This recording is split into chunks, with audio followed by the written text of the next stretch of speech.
പശ്ചിമേഷ്യയിലെ യുദ്ധഭീതിക്കിടയിൽ ഹോർമൂസ് കടലിടുക്കിൽ വെച്ച് ഇന്ത്യയുടെ 11 കപ്പലുകൾ അമേരിക്കയും ഇസ്രയേലും ചേർന്ന് തടഞ്ഞിരിക്കുകയാണ്. എന്നാൽ ഈ നിർണായക ഘട്ടത്തിൽ നോക്കി നിൽക്കാതെ തങ്ങളുടെ കപ്പലുകളുടെ സുരക്ഷയ്ക്കായി അതിവേഗം ഇടപെട്ടിരിക്കുകയാണ് ഇന്ത്യൻ നാവികസേന. ഇറാൻ യുദ്ധത്തിന്റെ പശ്ചാത്തലത്തിൽ നടക്കുന്ന കനത്ത ഷെല്ലാക്രമണങ്ങളെ തുടർന്നാണ് അമേരിക്കയും ഇസ്രയേലും ഈ നീക്കം നടത്തിയത്. തടയപ്പെട്ട 11 ഇന്ത്യൻ കപ്പലുകളിൽ ജഗ് വസന്ത്, പൈൻ ഗ്യാസ് എന്നീ 2 LPG ടാങ്കറുകളും ഉൾപ്പെട്ടിരുന്നു. ഈ സാഹചര്യത്തിൽ ഇന്ത്യൻ നാവികസേന ഇറാന്റെ റവല്യൂഷണറി ഗാർഡുകളുമായി നേരിട്ട് ഏകോപനം നടത്തി വരികയാണ്. യുദ്ധ സാഹചര്യം ശാന്തമാകുകയും സ്ഥിതിഗതികൾ സാധാരണ നിലയിലാകുകയും ചെയ്യുന്നതുവരെ കപ്പലുകൾ സുരക്ഷിതമായി കാത്തിരിക്കാനാണ് റവല്യൂഷണറി ഗാർഡുകൾ ഇന്ത്യക്ക് നൽകിയിരിക്കുന്ന നിർദ്ദേശം. മിഡിൽ ഈസ്റ്റിലെ യുദ്ധം ഇപ്പോൾ 3ാം ആഴ്ചയിലേക്ക് കടന്നിരിക്കുകയാണ്. ഹോർമൂസ് കടലിടുക്കിലെ ഈ ഉപരോധം ആഗോള LPG വിതരണത്തിൽ വലിയ തടസ്സം തന്നെയാണ് സൃഷ്ടിച്ചിരിക്കുന്നത്.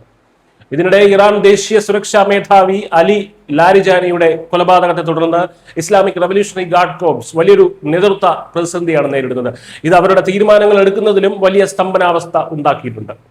ഹോർമൂസ് കടലിടുക്കിലൂടെയുള്ള കപ്പൽ ഗതാഗതം ഏതാണ്ട് പൂർണ്ണമായും നിലച്ചമട്ടാണ്. ഇറാനുമായിട്ടുള്ള യുദ്ധം ആരംഭിച്ചതിന് ശേഷം എണ്ണ ടാങ്കറുകൾ ഉൾപ്പെടെ കേവലം 90 കപ്പലുകൾ മാത്രമാണ് ഇതുവഴി കടന്നുപോയിട്ടുള്ളത്. ലോയ്ഡ്സ് ലിസ്റ്റ് ഇന്റലിജൻസിന്റെ കണക്കനുസരിച്ച് മാർച്ച് 1-നും 15-നും ഇടയിൽ 16 എണ്ണ ടാങ്കറുകൾ ഉൾപ്പെടെ 89 കപ്പലുകൾ മാത്രമാണ് കടലിടുക്ക് കടന്നത്. യുദ്ധത്തിന് മുമ്പ് പ്രതിദിനം 100 മുതൽ 135 കപ്പലുകൾ വരെ കടന്നുപോയിരുന്ന ഒരു സ്ഥാനത്താണിത് എന്ന് നോക്കണം. പാശ്ചാത്യ ഉപരോധങ്ങളും നിരീക്ഷണങ്ങളും മറികടക്കാൻ ശ്രമിക്കുന്ന ഇറാനുമായി ബന്ധമുള്ള ഷാഡോ കപ്പലുകളാണ് ഇതിൽ ഭൂരിഭാഗവും. പാശ്ചാത്യ ഉപരോധങ്ങൾക്കിടയിലും ചൈനയാണ് ഇപ്പോൾ ഇറാനിയൻ എണ്ണ ഏറ്റവും കൂടുതൽ വാങ്ങുന്നതും എന്നതും ശ്രദ്ധേയമായിട്ടുള്ള കാര്യമാണ്. അതേസമയം ഇന്ത്യയുടെയും പാകിസ്ഥാനിലെയും സർക്കാരുകൾ നടത്തിയ ശക്തമായ ചർച്ചകളിലൂടെ ഈ രാജ്യങ്ങളുമായി ബന്ധമുള്ള ചില കപ്പലുകൾക്ക് വിജയകരമായി കടലിടുക്ക് കടക്കാൻ കഴിഞ്ഞിട്ടുണ്ട്. ക്രൂഡ് ഓയിൽ വില ബാരലിന് $100 മുകളിലേക്ക് കുതിച്ചതോടെ യുദ്ധക്കപ്പലുകൾ അയച്ച് കടലിടുക്ക് തുറക്കാൻ US പ്രസിഡന്റ് ഡൊണാൾഡ് ട്രംപ് സഖ്യകക്ഷികളിൽ കടുത്ത സമ്മർദ്ദം ചെലുത്തിയിരുന്നു. എന്നാൽ മിഡിൽ ഈസ്റ്റ് യുദ്ധത്തിൽ നേരിട്ടിടപെടാൻ സഖ്യകക്ഷികൾ ആരും തന്നെ തയ്യാറായില്ല എന്നതാണ് ശ്രദ്ധേയമായിട്ടുള്ള കാര്യം.